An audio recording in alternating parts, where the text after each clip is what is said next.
시청자 여러분 안녕하십니까. 기축년 한 해 정신없이 보내셨죠. 새해를 맞으면서 한번 우리가 지금 어디 서 있는지 또 우리 국격이 어느 정도인지를 한번 곰곰이 생각해보는 시간을 가져보려고 합니다. 프랑스의 유명한 석학이시죠. 문명비평가 기소로만 파리대 교수께서 이런 말씀을 하셨어요. 한국의 가장 큰 당면 과제는 정치 경제적인 문제가 아니라 취약한 국가 브랜드다. 오늘 이 프로그램 찾아온 곳 국가브랜드위원회입니다. 전 고려대학교 총장 지내셨죠. 어윤대 위원장님 모셨습니다. 시청자 여러분께 소개해드리겠습니다.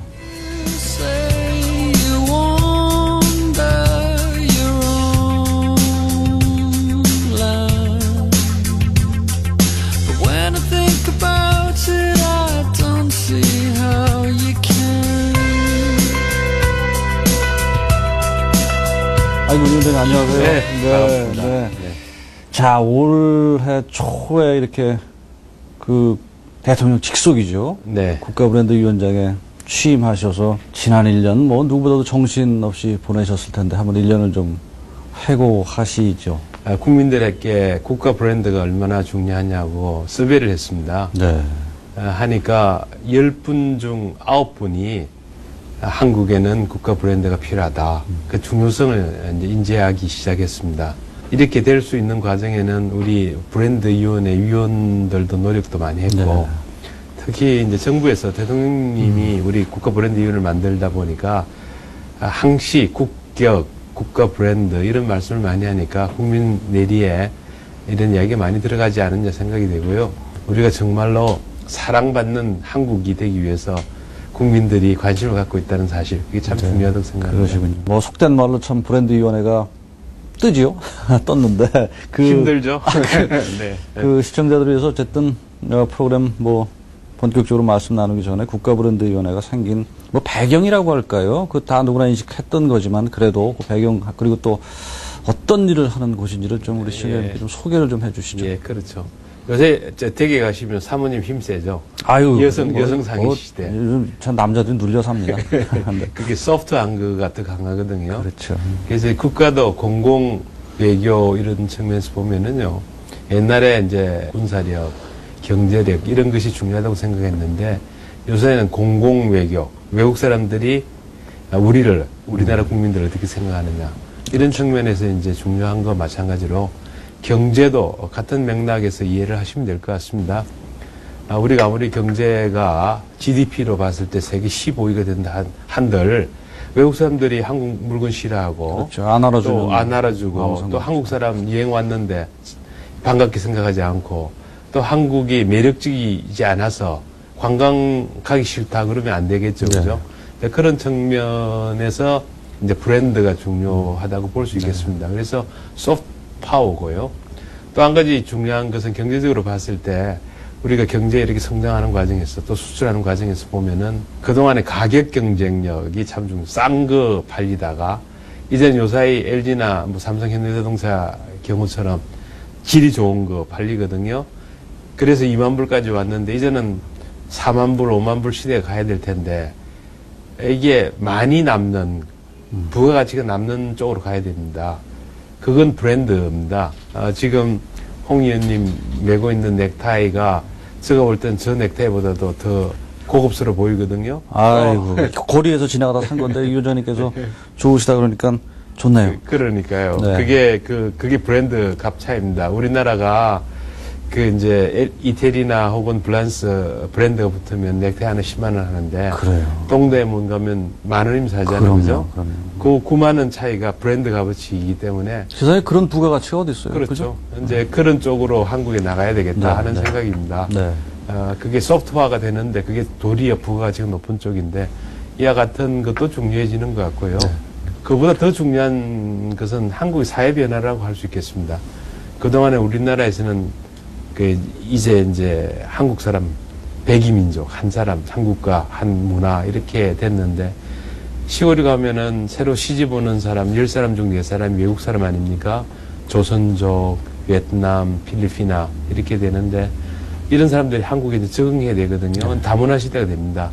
이런 모든 걸 아울러서 네. 국가 브랜드 높이는 일, 네. 그걸 그냥 시체말로 쉽게 이야기하면은 한국 사람들을 외국 사람들 사랑하게 만드는 일, 그게 국가 브랜드 일입니다. 그 중요한 일을 뭐 1년 전에 물론 대통령께서 이렇게 큰 일을 맡기셨지만은 그 1년 뒤에 제가 여쭙는 질문이 조금 뭐 새삼스럽네요. 그렇지만 그래도 궁금해서 그 고대 나오신 대통령께서 우리 총장 하신 어윤대 위원장님을 임명하실 적에는 어떤 생각으로 좀 임명을 하셨을까요?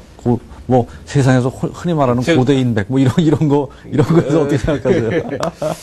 뭐 사람들이 그런 얘기를 많이 하죠. 네. 그런데 제가 볼 때는 아마 총장님이 저를 일을 시키는데 좀 미안하게 생각했을 겁니다. 그분 시장님 하실 때 저기 고대 총장을 했으니까 그때 시장 하실 때 하셨구나. 그렇죠. 그렇죠. 예. 모교 총장을 이런 일을 시킨다. 그런 네. 거에 조금 뭐 아쉽게 생각하실까 조금 미안하다고 생각했지만은 네. 또 다른 면에서 본다 그러면은 굉장히 이 국가를 위해 중요한 일이 아닌가. 네. 그래서 4년 동안 할 동안에 고려대학교가 이제 세계적으로 많이 알려졌으니까 이게 브랜드 값어치 높인 거거든요. 그렇죠. 그래서 뭐 그런 일들을 이렇게 연계해서 하면은 국가도 브랜드 값어치를 높일 수 있지 않을까 생각하신 것 같아요. 그 CEO 총장으로 굉장히 유명하셨죠. 그때 총장 4년 하셨어요? 네, 그렇죠. 4년 하셨죠. 네, 네. 그러면서 대학 발전기금 한 3,500억인가 이렇게 모아놨다는 그런 보도를 제가 봤는데. 돈이라고 하는 건 학교 발전을 위해서 네, 필요한 네, 거죠. 네, 네. 장학금 많이 주고 네. 좋은 교수님 이제 모집하시고 이런 데 돈이 필요한 건데 중요한 것은 이제 기업도 보면 바텀 라인이 중요하죠. 이익이 얼마나 났느냐. 대학도 이제는 지난 7, 8년 전부터 세계적인 기관에서 평가를 합니다. 그래서 한국의 고려대학교가 아시아에 있는 사립대학 중에 처음으로 세계 200대 대학이 됐습니다. 그러니까 일본의 게요나 와세다보다 먼저 우리가 세계적인 대학이 됐거든요. 사립대학이 굉장히 여건이 힘든 과정에서 참 큰일을 했다고 생각하는데 그게 뭐 제가 잘한 것보다는 교직원들, 특히 교우들, 우리는 이제 교우라 그러는데요. 졸업생들이 많이 도와주셨죠. 뭐 대통령께서 그런 거를 평가를 하셔서 중책을 맡기셨겠죠. 그런 건 아니고. 그래도 브랜드위원회 이렇게 차려놓고 대통령이 자주 이렇게 뭐 만나도 좀 뵙고 그러시나요? 어떠시죠? 주기적으로 우리가 이제 그 위원들이 48분이 계시는데, 네. 47분이 계시는데, 이제 이분들 정기적으로 회의를 합니다. 그러시군요. 벌써 3차에 걸쳐서 회의를 했고, 네. 또 한 가지 재밌는 것은 첫 번째는 청와대에서 했고, 오. 두 번째는 어디서 했나 그러면 아마 우리나라 역사상 처음일 걸로 생각합니다. 국립박물관에서 했습니다. 그래요? 예, 그게 처음이라는 뜻은 뭐냐 그러면은 우리 위원 중에서 그 장관님이 13분 계세요. 네. 민간 이외에도 31분이 계신데 장관님을 모시고 대통령이 박물관에서 회의를 했다는 것은 특이한 것 같습니다. 네, 네. 그만큼 문화에 대한 관심이 많으신 것 같고요. 네. 세 번째는 얼마 전에 했습니다만 코이카가 이제 국민들이 잘 모를 텐데 저도 모르겠는데요. 예, 이게 이제 국제협력단입니다. 우리나라가 해외 원조를 하는데 자원봉사대 가는 게 있죠. 등등 해외 원조하는 기구가 코이카라는 데입니다. 나중에 말씀을 좀 드리겠습니다만 이 브랜드를 높이는 일 중에 가장 큰 일 중에 한 가지는 못 사는 국가에 대해서 원조해 주는 게 참 중요하거든요. 그렇게 시혜를 베풀어주면 다 좋게 볼 수밖에 없죠. 그죠? 개인들도 그렇고 국가도 그렇고. 그러면. 그래서 그 회의를 코이카 본부에서 했습니다. 그래서 관심이 있는 곳에 가서 관심을 집중시키면서 그 힘을 크게 발산시키려고 하는 그런 독창적인 아이디어가 계신 것 같아요. 관심이 높으신다는 말씀이겠죠. 자, 우리가 자칫 국가 브랜드가 조금 뭐 알 듯 말 듯 좀 그런 수도 있어요. 그죠? 그러니까 일반들이 좀, 국가 브랜드라는 게 정확히 어떻게 규정될 수 있는 말인지 위원장님께 좀 쉽게 설명을 좀 해 주시죠. 예, 뭐 조금 전에 말씀 올렸습니다만 너무 어렵게 생각할 거 없고요. 이게 뭐 학문도 아니고 그냥 쉽게 한국 사람을 외국 사람들 사랑하게 하는 거. 그러니까 한국의 국력이 높아져서 한국을 사랑하게 하는 거. 그래서 국격을 높이는 일을 우리가 국가 브랜드 높이는 일로 정의를 했습니다.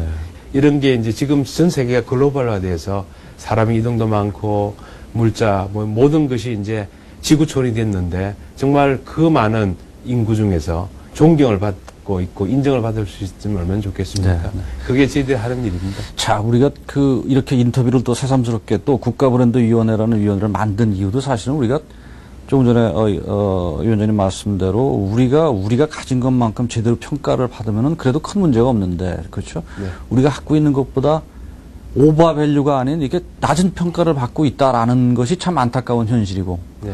그런 현상 진단을 한번 위원장님 같이 좀 해보죠. 뭐 여러 가지 통계들을 제가 보니까는 아무튼 예를 들어서 GDP를 대비해서 우리 브랜드 가치를 따진 걸 보니까 대한민국 29%밖에 안 된다는 통계가 있어요. 예, 이게 일본 같은 경우 가령 GDP가 100이다 그러면 국가 가치가 229인가 뭐 이게 예, GDP보다 2배 넘는데 우리는 29%밖에 안 된답니다. 예. 이렇게 저평가됐다라는 현상 이게 참 네. 문제죠. 그래서 그런 뭐 몇 가지 그런 뭐 조사기관이 있나요? 어떻죠? 예, 조사기관들이 있고 계산하는 방법이 있는데요.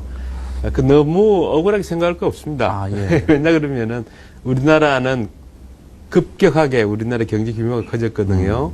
그러니까 인지도를 아는 시간이 조금 짧지 않습니까? 네. 우리 기업을 본다 그랬을 때 최근 1, 2년에 생긴 기업하고 100년 된 기업하고 사람들의 머릿속에 있는 그 인지도가 차이가 나니까 뭐 그런 측면에서 마음을 조금 느긋하게 생각하시면서 네. 보시는 게 좋을 것 같고요. 또 재미있는 우리 숫자를 한번 찾아봤습니다. 그게 뭐냐 그러면은 인구가 5천만이 넘고 1인당 국민소득이 2만 불이 되는 국가는 세계에서 6나라밖에 없습니다. 그러니까 미국, 일본, 영국, 독일, 프랑스, 이태리. 그 6나라를 제외하고는 한국이 다음입니다. 그러니까 한국의 경제력이 굉장한 거죠. 굉장한 거죠.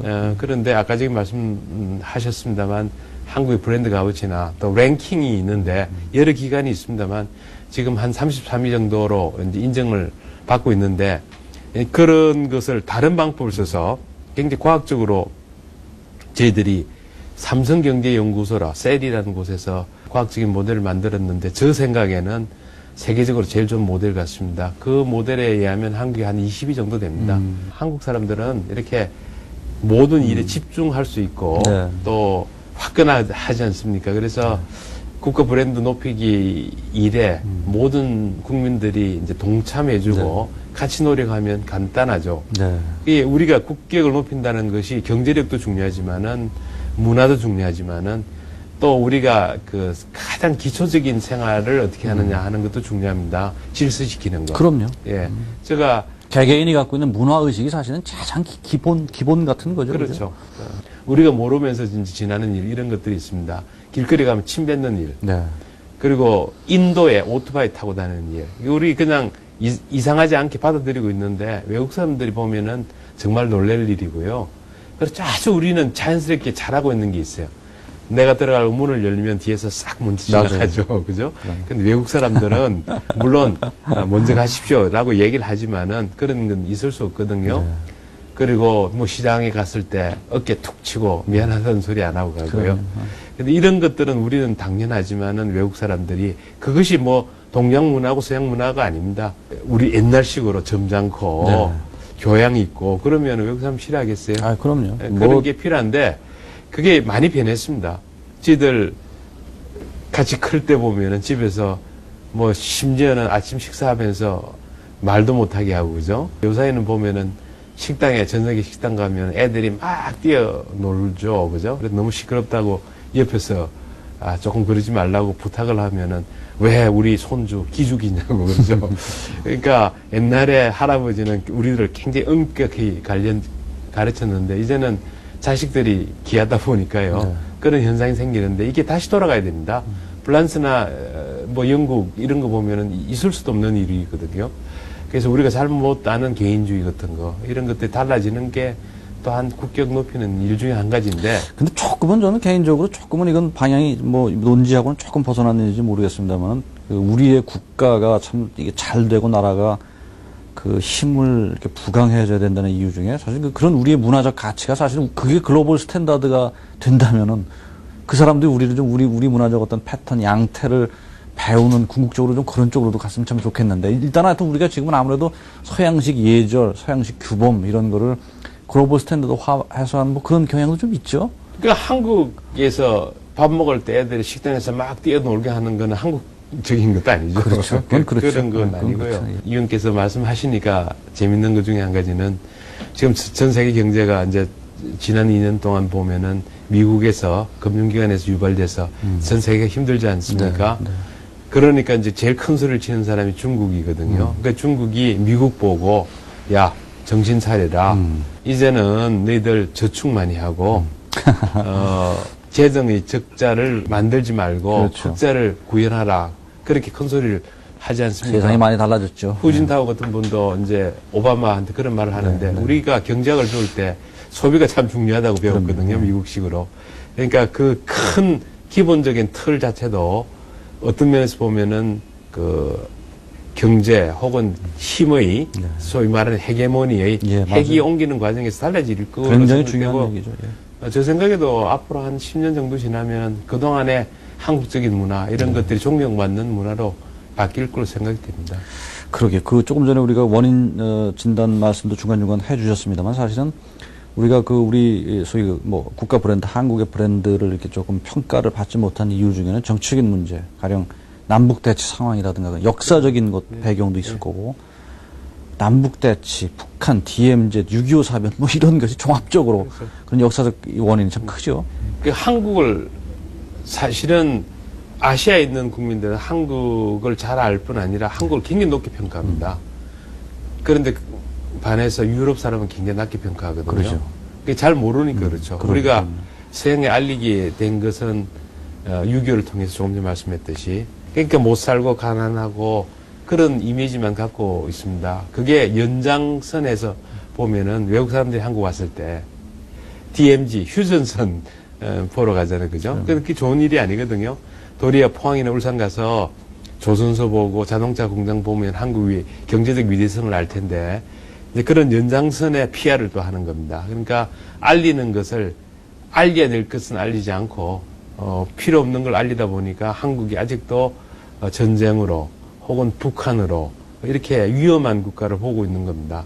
재밌는 것은 얼마 전에 저희들이 그 세리에서 만든 그 방법에 따라 세계 26나라에 13,500명의 오피니언 리더를 상대로 해서 서베이를 했는데요. 한국을 대표하는 정치가 이렇게 하니까 김정일이 나옵니다. 그러니까 많은 사람들이 아직도 북한 남한을 분간 못하고 김정일을 한국의 대표로 알고 있으면 한국의 이미지가 좋겠습니까? 그런 불이익을 받는데 이거야 어떻게 하겠습니까? 역사적인 것인 걸. 그런 브랜드와 소위 경제와의 상관관계를 좀 우리가 좀 계량적으로 한번 좀 얘기를 좀 그래도 해보는 게 필요할 것 같아요. 이게 뭐 사례도 많죠. 미국 같은 경우 이렇게 브랜드를 높여가지고 경제가 활성화되고 독일, 일본이 다 그런 일에 해당될 텐데. 예, 그렇습니다. 그런 걸 좀 말씀해 주시죠. 예, 소위 말하는 한국의 코리아 디스카운트라는 게 있습니다. 이게 자본시장에서도 우리나라 주가가 낮게 평가되는 것도 코리아 디스카운트지만은 그렇죠.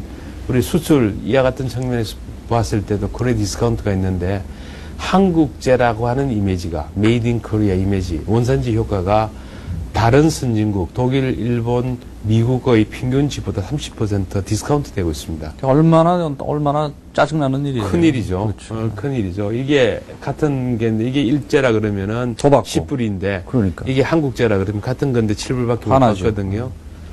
그게 이제 브랜드의 차이라고 볼 수 있겠습니다. 그래서 우리가 노력을 해서 30% 디스카운트를 조금 이제 줄이면은 줄여서 예컨대 25%로 줄이면은 그 5%의 효과가 그게 그대로 GDP하고도 연결이 되는 거 그렇습니다. 우리나라 10대 기업의 그러니까 영업이익하고 같습니다. 이익하고 같습니다. 아유, 그러니까 엄청난 효과가 있는데 조금 전에 말씀하셨듯이 똑같은 현상들이 일본에도 있었고 독일에도 있었거든요.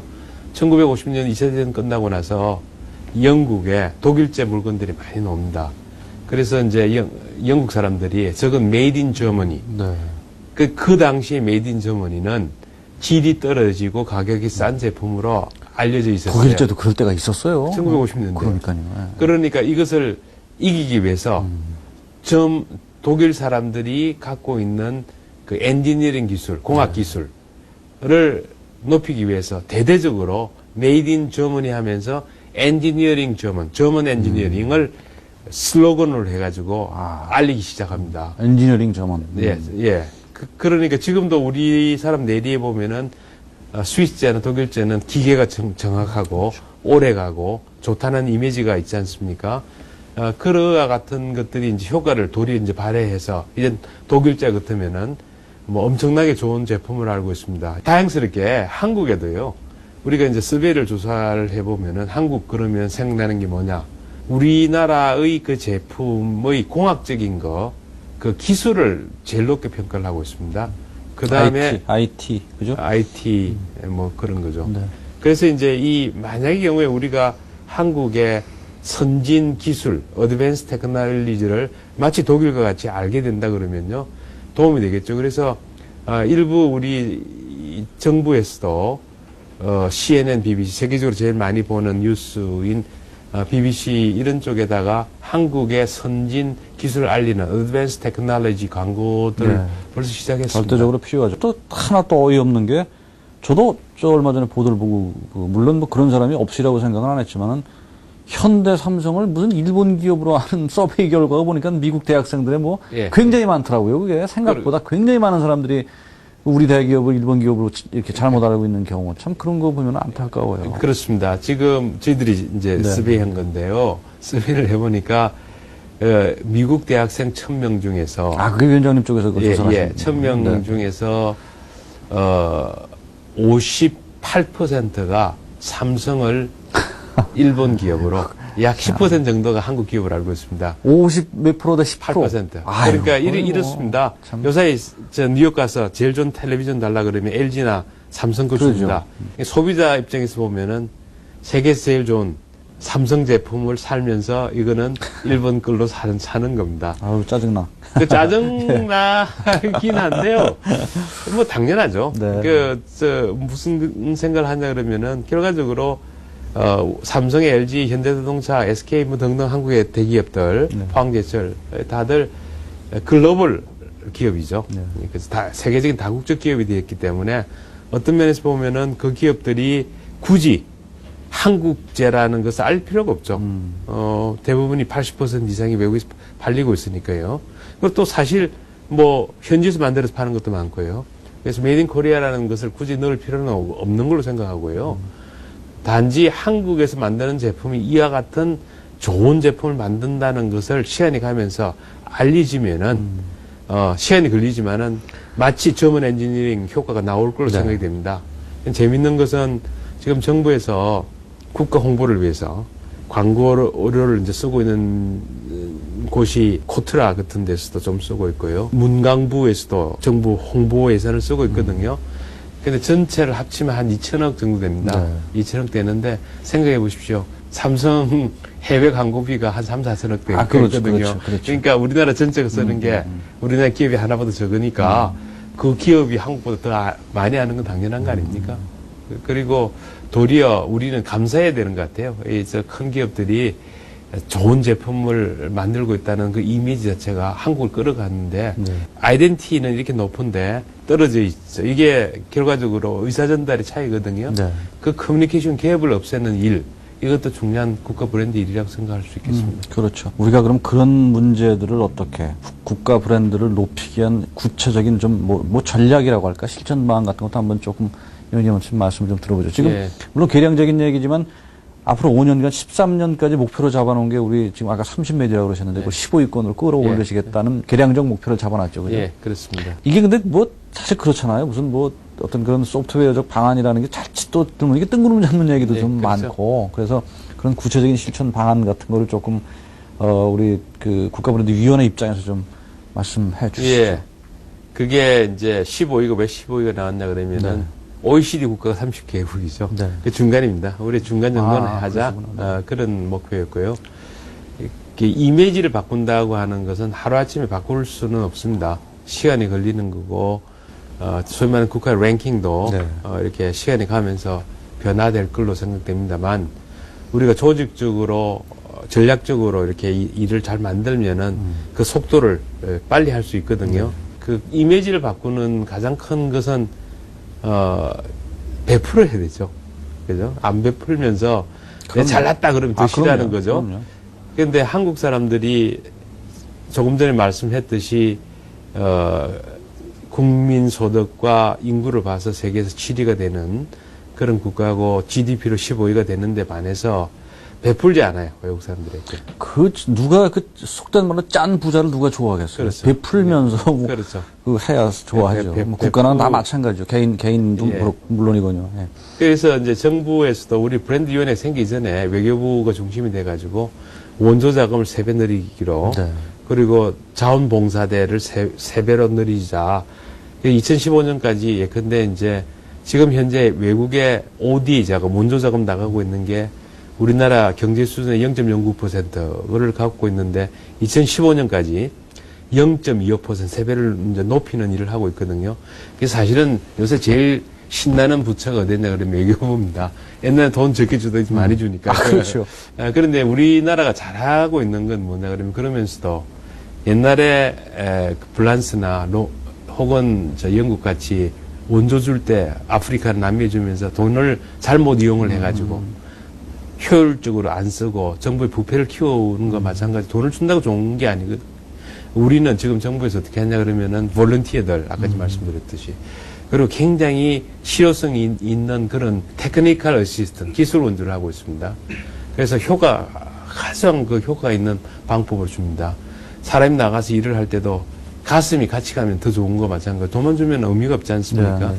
그래서 그런 쪽으로 이제 원조 자금과 볼런티어를 높이는 일 이런데 대대적으로 하고 있고요. 제가 가슴을 갖고 가서 한다는 이야기는 무슨 이야기냐 그러면 그냥 돈을 주는 게 아니라 은퇴하신 엔지니어들, 은퇴하신 공무원, 은퇴하신 대학 교수들이 가가지고 현지에서 이제 일을 가르칩니다.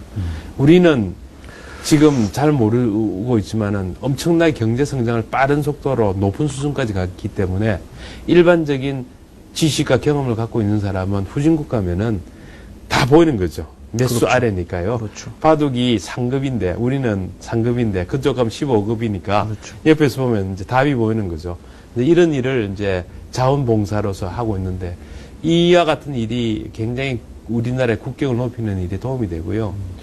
또 중요한 것 중에 한 가지는 사실 한국이 이제 다문화가 됐는데 그 외국에서 한국 시집 온 사람 또 중소기업에 취업하고 있는 외국인에 대한 예우 이런 걸 잘해줘야 되거든요. 이게 또 잘 못하면은 앞으로 5년, 10년 후에는 큰 문제가 발생할 겁니다. 왜냐하면은 요새 초등학교 가면은 우리가 숙제 많이 주잖아요. 근데 숙제가 학생 숙제가 아니고 이게 엄마가 하는 숙제거든요. 그런데 베트남에서 온 엄마가 우리나라 초등학교 숙제를 어떻게 풀어줍니까? 한국말을 모르면. 그러면 걔가 조금 숙제도 잘 못하고 그러지 않아도 이제 피부색도 다를 수도 있고 그런데 그래서 이제 그 외톨이 될 수도 있고 뭐 빨리 이제 학교를 간둔다 했을 때 그 사회 문제가 일으킬 수 있죠. 이런 준비를 지금부터 하지 않으면은 우리가 서양에서 미국에서 유럽에서 본 일이 생길 수 있습니다. 그래서 가장 중요한 사업들이 이제 그런 사업인데 지방자치제 행안부에서 잘하고 있습니다만 뭐 그런 일도 조정하는 일 이런 일들도 이제 하고요. 조금 전에 말씀드렸듯이 우리나라 제품은 세계적으로 유명한데 아직도 그 기술력을 모르고 있는 이런 경우에는 틀림없이 커뮤니케이션 갭이거든요. 이게 체계적으로 하지 않으면 안 되기 때문에 저희들이 세리하고 해서 그 모델을 만든 가장 큰 이유가 한국이 상대적으로 보아서 떨어진 분야가 뭐고 상대적으로 높은 분야가 뭐냐 하는 것을 그 요소별로 우리가 파악을 할 수 있을 뿐 아니라 25개국 서베이를 했는데 지역별로 다 알 수가 있습니다. 그러면은 지역별로 크게 특화되어 있는 전략을 그냥 일반적인 전략이 아니라 그와 같은 전략을 만들어서 정부와 코트라 같은데 또 혹은 관광공사에서 같이 일을 하면은 효과가 있을 걸로 생각되거든요. 그래서 이제 그런 일들을 이제 하는 것이 중요하다고 생각이 됩니다. 네. 자, 우리가 실천 방안에 대해서 지금 뭐 위원장님 여러 가지 말씀을 해주셨는데 사실은 가장 기본적으로 중요한 게 국격을 높인다라는 일, 브랜딩을 한다는 일의 주체가 사실은 뭐 정부만 될 수 없죠. 그럼요. 민간, 정부, 뭐 심지어 지자체, 개개인들도 다 그게 한 사람 한 사람의 문화적 소양이 모여가지고 그게 전체 국격이 그렇죠. 되는 거죠. 그래서 우리가 그 정부하고 민간이 이렇게 함께 이렇게 참여해서 뭐라고 할까, 그 국가 브랜딩 함양에 성공한 사례를 제가 이렇게 좀 조사를 해봤더니, 뭐, 가령 일본 같은 경우 2005년도인가요? 일본 경제산업성이 중심이 돼가지고, 신일본 양식이라고 했나? 뭐, 네, 네오 자페니크라고 그러죠. 네. 그래서 그게 보니까 민간하고 정부가 이렇게 협력해가지고 100가지 일본을 대표하는 상품을 선정한 게 뭐 토요타 자동차, 뭐 무슨 그렇습니다. 심지어 컵라면 같은 네. 것까지. 그런 사례들이 벤치마킹이 될 수 있겠죠? 예, 근데 벤치마킹이 될 수 있는데 이제 기본적으로 우리 브랜드 이윤에서의 전략하고는 조금 차이가 납니다. 차이가 나지만은 우리도 그런 걸 만들었습니다. 네, 그래서 그렇죠. 국가에서 그 품질 인정을 받고 또 특히 중소기업에 대해서 이제 코트라고 같이 해가지고 인정제를 줬거든요. 네. 그러면은 중소기업이기 때문에 싸게 팔리는 것이 정부의 C를, 정부의 품질 인정을 받았기 때문에 비싸게 팔릴 수 있는데 그와 같은 사업도 중요한 사업이 하고 있고요. 아까 저기 예선 이야기 하면서 선전 관계 이야기를 했습니다만 저희들이 오프라인을 통해서 일반적인 방법을 통해서 광고를 하는 데는 너무나 예산에 문제가 있고 힘듭니다. 중국 같은 나라는요, 거의 7조에 가까운 돈을 광고비에 쓰고 있습니다. 국가 광고. 우리나라 아까 지금 말씀드린 2천억밖에 안 되거든요. 그래서 우리 유엔에서 또 하는 것은 온라인을 통해서 합니다. 그래서 그게 이제 많이 효과적일 수가 있고 또 비용도 적게 드니까. 이제 예 중에 한 가지가 한국에 그 유학 와 있는 외국인 학생들로 하여금 자기들이 블로그를 만듭니다. 그래서 한국에 소개적인 자기 블로그죠. 자기 나라 말로. 그래서 한 40개국 말로서 한국 유학 와 있는 외국 학생들이 블로그를 만들어가지고 한국을 알리는 일들을 하는데 이게 이제 전파가 잘 되고 있습니다. 네. 그런 일을 한다든지 플리커닷컴이라고 해서 미국에 있는 그 사진 전시를 하는 게 있는데 코리아에 찍으면은 그 사진이 노스 코리아, 사우스 코리아가 없기 때문에 북한 거가 다 나와 있어요. 그러니까 북한 사진이라는 게 어떤 거냐 그러면은 인민군들 그리고 여자 순경이 와서 교통 정리하는 그런 사진들이거든요. 그러니까 한국 이미지가 굉장히 그렇죠. 폐쇄적이고 이렇게 보입니다. 그래서 저희들이 그 국민들의 호응을 받아가지고 거기에 있는 사진들이 바뀌게 만들었습니다. 어떻게 하냐 그러면 한국에 좋은 사진을 많이 올려놓고 그걸 많이 보면 그게 앞으로 오죠. 그래서 그런 일을 이제 한다든지 생각하기에는 조그만 일이지만은 생각의 방향을 바꾸는 거. 얼마 전에는 방크라 그래가지고 우리 젊은 사람들이 박기태 씨라는 사람이 단장이 돼가지고 우리나라 바로 알리는 캠페인을 중학생, 이 초등학교 학생들까지도 하는 그런 프로그램이 있습니다. 그래서 정확하지 못한 교과서에 나타난, 외국 교과서에 나타난 그걸 바로 알리는 일, 이런 조그만 일에부터 시작해가지고 조금 전에 말씀드렸듯이 이제 전략적인 일을 하고 있는데 아무래도 이게 이벤트가 굉장히 많이 필요합니다. 한국을 알리기 위해서 올림픽이 필요했고 그 다음에 무슨 월드컵이 필요했듯이 뭐 그런 면에서 본다 그러면은 올해 11월 달에 있을 그 G20가 굉장히 중요한 거죠. 그 부분은 조금 이따 제가 한번 구체적으로 말씀 여쭤보겠습니다. 지금 위원장님, 우리 한국을 상징하는 소위 브랜드 슬로건이라고 할까요? 그런 게 다이내믹 코리아도 있고, 스파클링 코리아, 코리아 프리미엄. 근데 다이내믹 코리아 같은 것도 뭐, 그게 좋은 듯 했는데 또 일부에서는 그게 뭐 시위 막 이런 걸 또 연상시키다 그래가지고 부작용도 있었고. 맞습니다. 스파클링 코리아 같은 거는 조금 개념이 어려운 것 같아요. 제가 그거 과연 알 수 있는 우리, 뭐, 물론 해외를 위한 거지만 국내 사람들조차도 이해 못하는 것 같고. 그게 좀 정해진 게 있나요? 어떻죠? 그게 정해진 게 뭐 없죠. 그럼 정해질 건가요? 앞으로? 그게 참 힘든 작업입니다. 다이내믹 같은 경우에도 이제 그 월드컵 하고 나서 올림픽 이후에 한국을 알리겠다 그래서 다이내믹 코리아를 했는데 일반적으로 제일 많이 알려져 있죠. 다이내믹이라는 단어 자체는 굉장히 좋은 뜻인데 요새는 뭐 다른 쪽 시문화 이런 면에서 다이내믹하다든지 이렇게 비추기 때문에 부정적인 얘기를 많이 하고 있습니다. 그래서 저희들이 이번에 그 세계적인 광고 에이전트 회사를 이용을 해가지고 서베이를 했습니다. 우리 브랜드 지금 슬로건 같은 거 슬로건을 어떻게 보고 있느냐. 그런데 스파클링 코리아는 코리아 스파클링은 제일 상대적으로 다른 나라 슬로건보다 제일 낮은 점수가 나왔고 만든 지가 몇 년밖에 안 됐습니다. 그걸 어디서 만들었냐 그러면 관광공사에서 만들었는데. 그렇죠. 그 관광공사에서 이번에 그것을 이제 안 쓰기로 했습니다. 근데 재밌는 것은 관광공사 그걸 만들 때 누구한테 줬냐 그러면은, 뉴질랜드의 슬로건을 만든 회사한테 줬어요.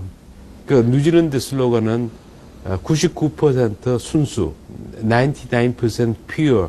굉장히 좋은 슬로건이거든요. 근데 제일 좋은 슬로건 중에 한 가지인 그러니까 뉴질랜드 청정을 나타내는 그런 의미겠죠. 그게 그죠? 이미지였죠. 네, 네. 그러니까 그런 아류에서 스파클링이 생겼는지 모르겠습니다만 이건 굉장히 나쁜 이미지입니다. 좋지 않습니다. 성공하지 맞아요. 않은 겁니다. 그래서 이건 바꾸고요. 그런 작업을 하고 있는데 이게 아무래도 비용이 엄청나게 들고 그 다음에 신중해야 되기 때문에 지금 이제 외국에 아까 말씀드렸듯이 전 세계적으로 큰 에이전시를 써가지고 연구 중에 있습니다. 근데 저는 위원장님 그렇게 생각해요. 제가 참 우리나라 대학생들이 젊은 친구들이 정말 이게 기발하다고 생각이 되는 게 대학 가끔 가보면은 게시판 그런 데도 참 기발한 그 카피 같은 거 탁 써놓잖아요. 사실 이런 일종의 슬로건 같은 거를 한번 그냥 일반인들한테도 공개가 돼서 일반인들한테 정말 기발한 아이디어가 있고 그러면은 그거 뭐 얼마든지 조금은 쓸 수 있잖아요. 그죠? 예, 그러니까 그렇게 했습니다. 위원회도 했습니다. 벌써 몇 번 했고 네. 국민 참여 운동을 해가지고 참여 슬로건도 운동이죠. 찾고 또 로고 네. 있죠. 로고도 지금 이렇게 하고 있습니다. 하고 있는데 아직까지 이게 1,000만 불짜리 로고다 하는 거는 오지 않고 네. 우리 시상도 하고 그랬습니다만 네.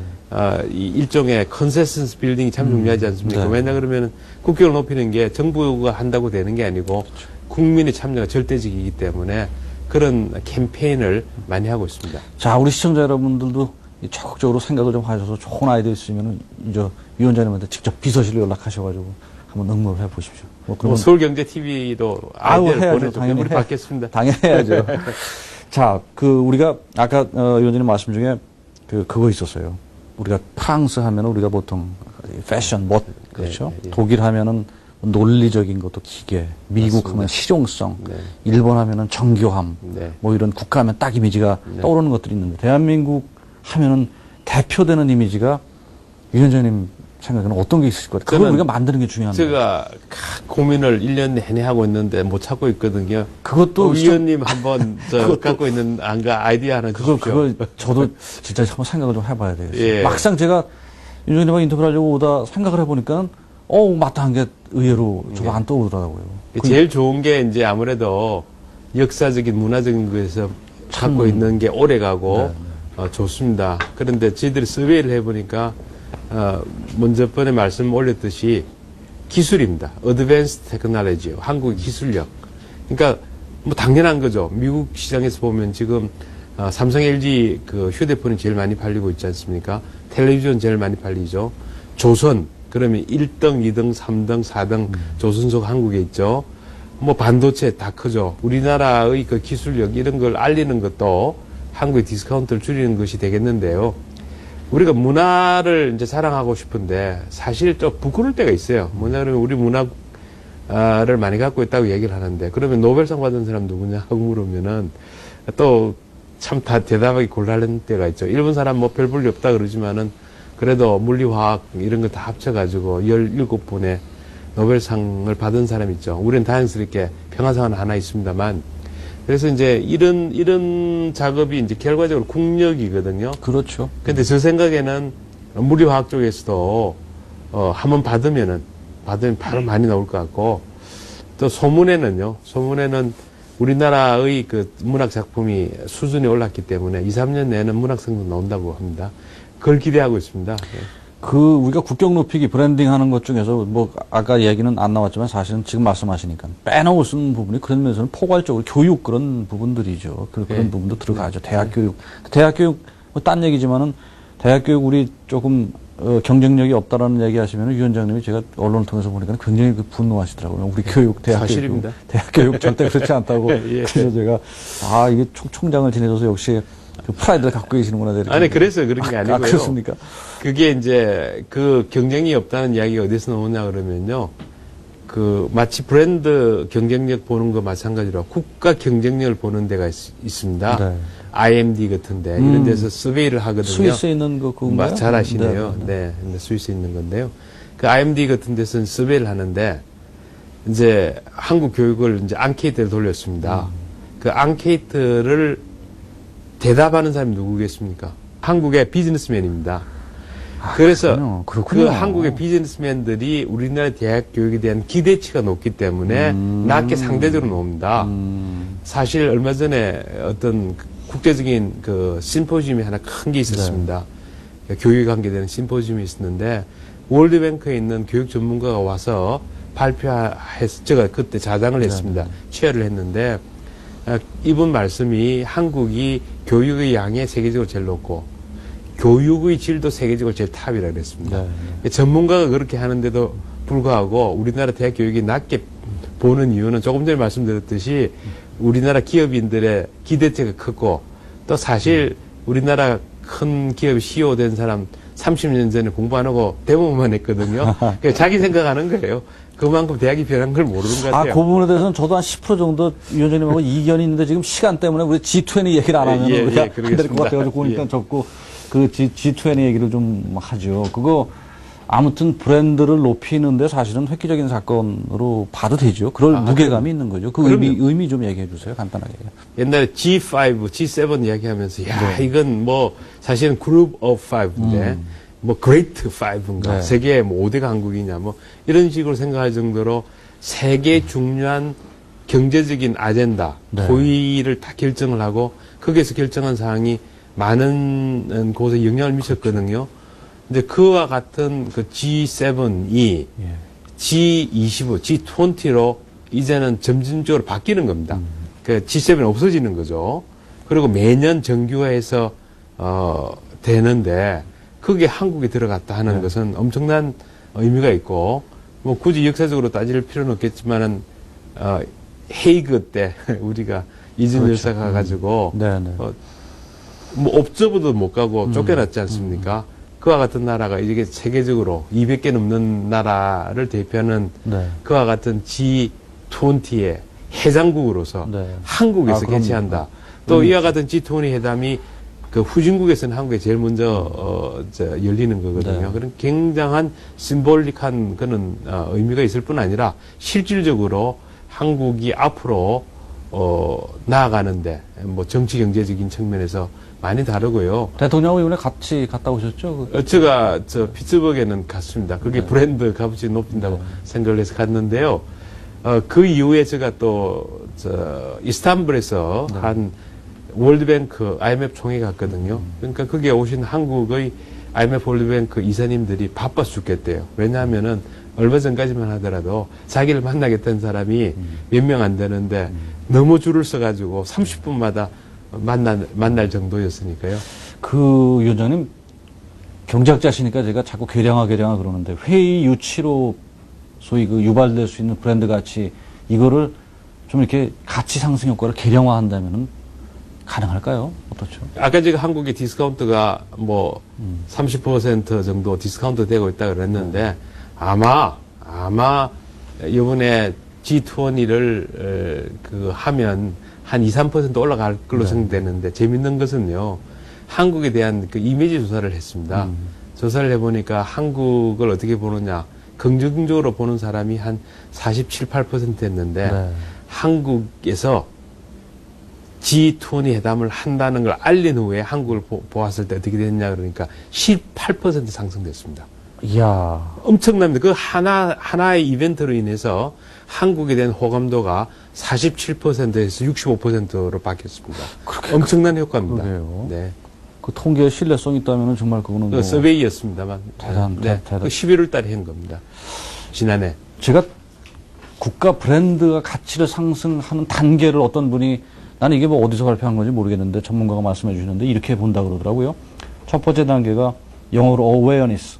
해당 국가를 이렇게 아는 거죠. 인식하는 거, awareness, 인식하는 거. 그 다음에 association, 특별한 인상을 갖는다라는 개념. 그 다음에 perceived quality, 그 국가에 대한 긍정적 이미지를 구축하고 마지막 단계가 loyalty, 그러니까 국가 상품을 소비하고 사는 것. 그게 마지막 단계라고 그러는데 우리 지금 단계가 그 첫 번째와 두 번째 단계 사이라 그래요. 그러면 그 단계설에 의하면 마지막이 결국은 최종적으로는 상품을 소비해 주는 걸로 귀결이 된다라는 건데 그게 결국은 바로 브랜드 가치 높이는 게 바로 직접적으로 경제하고 연관이 된다는 뭐 그런 이론이겠죠. 그 당연한 거죠. 네, 뭐 우리가 일반적으로 추정할 수 있는 거지만은. 그런데 이제 그게 이제 우리가 그 한국 이미지가 좋아져가지고 노력만 조금 해준다 그러면 아마 포항제철이나 LG나 뭐 SK 같은데 삼성 같은 데서 네. 떳떳하게 네.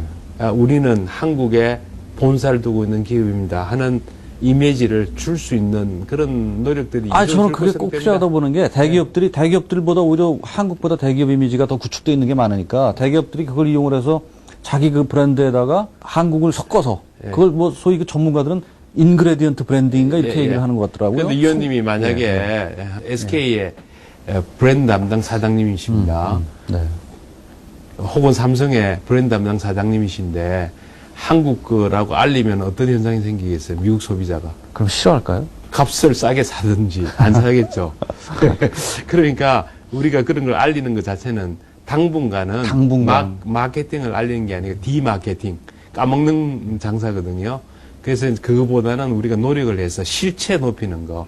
야, 이게 정말 한국이 마음씨 좋고 아름답고 외국에 원조하고 또 고도의 제품을 만들 수 있는 마치 1950년대 저먼 엔지니어링과 마찬가지로 한국에서도 일종 어드밴스 테크놀로지를 알림을 해가지고 인지도를 높여 나가는 작업들이 필요하는데 이런 과정에서 G20 회담 같은 게 했을 때 외국의 기자들이 엄청나게 많이 올 겁니까? 이 사람들 우리가 부르려고 그럴 때 정치부, 경제부 기자들 한국에 오지 않아. 대기자들입니다. 그 수천 명이 와서 세계에서 제일 높은 수준의 IT 기술을 다 보여줄 겁니다. 근데 그런 걸 보면 놀라겠죠.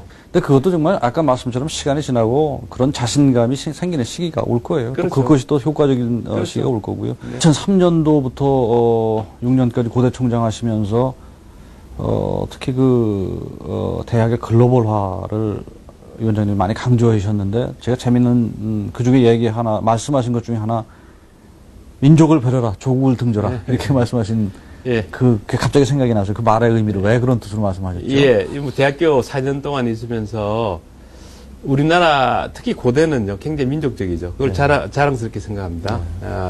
우리 독립하는 과정에서 또 민주화운동에서 고대가 앞장섰으니까요. 그렇지만 이제는 그런 때가 지난 것 같습니다. 모든 여건들이 세계가 됐을 뿐 아니라 예컨대 현대자동차에 있는 분들이 울산에 있으면 일을 하겠어요? 이스탄불, 베이징, 또 미국 이런 데 가서 인도에서 다 일을 하지 않습니까? 그렇게 하려 그러면은 한국보다도 외국을 상대로 해서 발판을 해야 되겠죠. 그러기 위해서는 세계에 대한 문화에 대한 적응력도 갖춰야 되겠고 또 언어 능력도 있어야 되겠고 그런 의미에서 아주 적극적인 의미에서 그러셨군요. 국내적인 시야를 너무나 미시적으로 좁게 보지 말고 넓혀가지고 세계를 내다보면서 같이 행동해야 되겠다. 그런 의미였습니다. 그러셨군요. 소위 그런 거에 관련해가지고, 우리 700만 재동포 통합 네트워크, 그 일에도 좀 관련 있으시죠? 이거가 그렇습니다. 그게 굉장히 그거 또 만만한 일이 아니에요. 중요한 일이죠. 매우 중요한 일이죠. 아주 중요한 유대인들 일입니다. 중국 화상들 다 똑같은 게 아닙니까? 그런 일이죠. 그러니까 이제 지금 지들이 바라는 것은 그분들이 정말, 브랜드 대사, 그분 한 분 보시면서 LA에서 있는 한국분을 보면서 미국 사람들이 한국을 대표하는 사람으로 한국에 대한 관심과 또 애정을 가질 거거든요. 그와 같은 일도 참 중요한 것 같고요. 그거 못지않게 더 중요한 것은 한국 시집와 있는 또 한국의 중소기업에 일하고 있는 파키스탄 사람 보고 우리가 잘해주면은 그 사람들이 자기 고국의 친구들이고 이야기할 때 정말 한국 좋은 나라다. 사랑스러운 나라다고 얘기할 텐데 현실은 그렇지 못합니다. 이분들에게 얼마나 좋은 대우를 해주고 있는 말이라도 바로 하고 있는가 정말 심각하게 생각해야 될 것 같습니다. 자, 오늘 인터뷰를 너무나 광범위한 문제를 많이 얘기하다 보니까 60분 갖고는 이게 도저히 시간이 안 되는 아쉬움이 남는데 마지막으로 위원장님 그래도 국민들한테 당부하시고 싶은 말씀이 틀림없이 계실 거예요. 그거 좀 말씀해 주시는 걸로 마무리를 짓죠. 국가 브랜드를 높이는 것은 정말 중요한 일이고 이 일은 정부의 정책이나 이런 것 갖고 되는 거 아닙니다. 국민 모두가 같이 생각을 공유하고 행동으로 옮길 때 국가 브랜드가 높아지는 걸로 생각합니다. 지금 국민들이 다들 국가 브랜드의 가치를 인정하고 있는 이 지점에 모든 분들이 브랜드 대사라는 생각에서 더 친절해지고 남을 배려할 수 있는 그런 마음을 갖는 게 참 중요하지 않을까 생각됩니다. 네. 자, 우리가 그 한 해를 보내고 새해를 맞으면서 첫 손님으로 위원장을 모시었어요. 영광입니다. 네, 그만큼 국가 브랜드 위원회의 역할이 중요하고 또 뭐 저는 이유는 잘 모르겠지만 아무튼 위원장님이 이렇게 대통령하고 친하셔서 그런지 뭐 이 정부에서 힘이 있으시다는 얘기를 제가 들었는데 좀 그런 기대감을 좀 아니, 그렇지는 않습니다. 잘 그건 하시도록 잘못된 거 네, 죄송합니다. 열심히 별 말씀입니다. 해서 우리 정말 그 아까 위원님 말씀대로 국격을 높이는 일은 뭐 너나 할 거 없이 모든 사람이 동원돼야 될 국민의 의무 같은 거겠죠. 아무튼 하시는 일 내년에 아마 국민들이 지켜볼 겁니다. 오늘 예, 그러니까 원래는 뭐 네. 우리나라가 변하는 이제 원래 조금 전에 말씀드렸듯이 원조를 받던 나라에서 원조를 주는 네. 우리나라 역사의 핵을 긋는 그러게요. 그런 한 해입니다. 네. 아주 그 역사적으로 의미 있는 일들이 많이 이루어질 걸로 기대하고 있습니다. 잘 부탁드리겠습니다. 네. 아이고 오늘 긴 시간이 감사합니다. 고맙습니다. 네, 아이, 뭐 고맙습니다. 많이 배웠습니다. 네.